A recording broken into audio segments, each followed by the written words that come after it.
And it turns out this, as you'll see in the upcoming videos, this is sort of a cornerstone of our quadratic formula that we're going to develop, the square root method.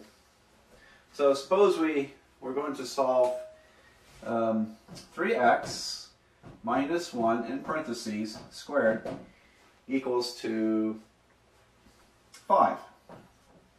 Alright? Well, the square root method, here's when it works the best.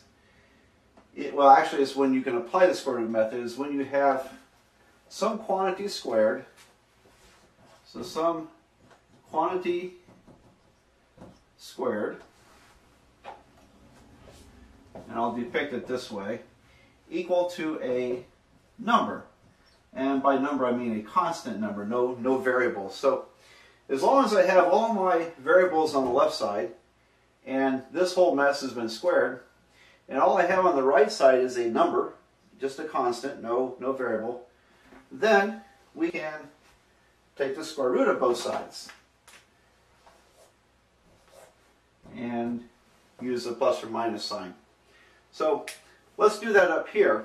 I'm going to eliminate this exponent of 2 by applying the square root, and then I need to fit in the plus or minus sign, because again there are always two answers when you take a square root. Then in this method, the left side, it does in fact cancel the 2, and again, by using the plus or minus, I don't have to think about the absolute value signs. We just do it this way and everything's going to be fine. So I have 3x minus 1 is what's left over on the left. On the right, it's plus or minus the square root of 5. And then I'm going to add 1 to both sides. So I have 3x equals to 1 plus or minus the square root of 5. And it's traditional, or at least conventional, to put the plus or minus square root term on the right in these expressions. Notice I can't combine these numbers because they're unlike. One is an integer, the other one is a square root of 5. They don't mix together. I can't combine them into a single term. And then divide by 3. And so x equals to 1 plus or minus the square root of 5 divided by 3. Now that means that the two answers actually are x equals to 1 plus the square root of 5 all over 3, and 1 minus the square root of 5 over 3. So there are the two answers. It's okay to me if you leave it in this form, but I do want you to recognize that there are two separate answers represented by this form here. Okay, let's do one more for this video. And it'll be a similar problem, except this time we're going to get a complex numbered answer. So let's solve 2x plus 8 is equal to quantity squared is equal to negative, I'll tell you what, let me do it this way, plus 17 equals to 0. Alright, 2x plus 8 in parentheses squared plus 17 equals to 0. Well, by isolating the squared term, I'm going to subtract 17 from both sides.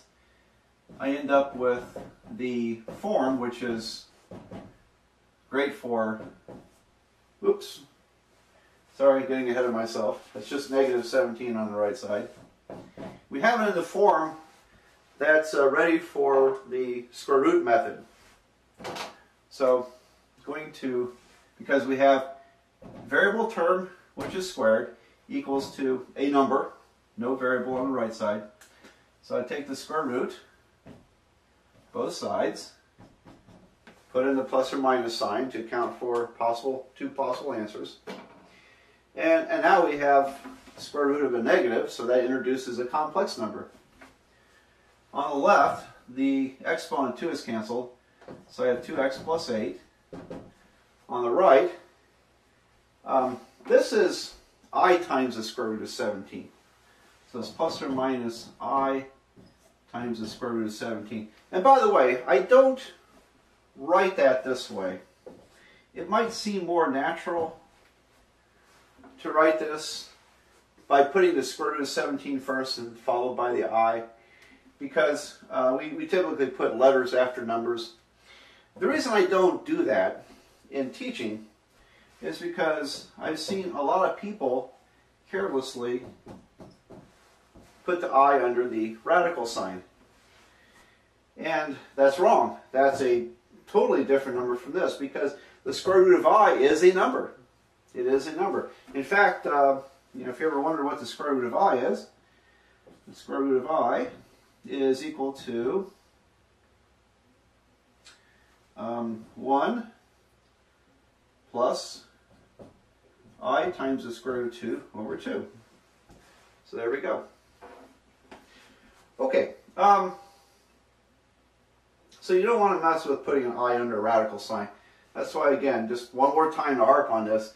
I think it's a good idea to write I to the left of the square root, and then there's really no danger of committing this careless error. Well, let's finish up this problem, because we're still solving for x. So I'm going to subtract 8 from both sides. 2x equals to negative 8 plus or minus I times the square root of 17. And now I'm going to divide by 2. So x equals to negative 8 plus or minus I times the square root of 17. And everything is divided by 2. So there's our answer. And we could write this out as two separate answers also. But there's the idea. Okay, I think just to wrap up this video, it occurred to me as I was writing this, I made a mistake earlier in this video, and I really don't want to go back and re-record it. So let me fix a little mistake I made earlier. And it was when I was discussing the solution to this problem, x cubed equal to 1. We take the cube root of both sides. The answers are x equals to 1, and then it's going to be, let me think here, minus 1 plus I times the square root of 3 over 2, and minus 1 minus I times the square root of 3 over 2. So I think what I did earlier in the video was put square roots of 2 there instead of square roots of 3's. Anyway, this would be correct. I was a little careless doing all that trigonometry stuff in my head. Alright, not a big deal, but I do like to fix the video. Okay, well, next video we'll talk about simplifying these kinds of expressions we get by taking the square root.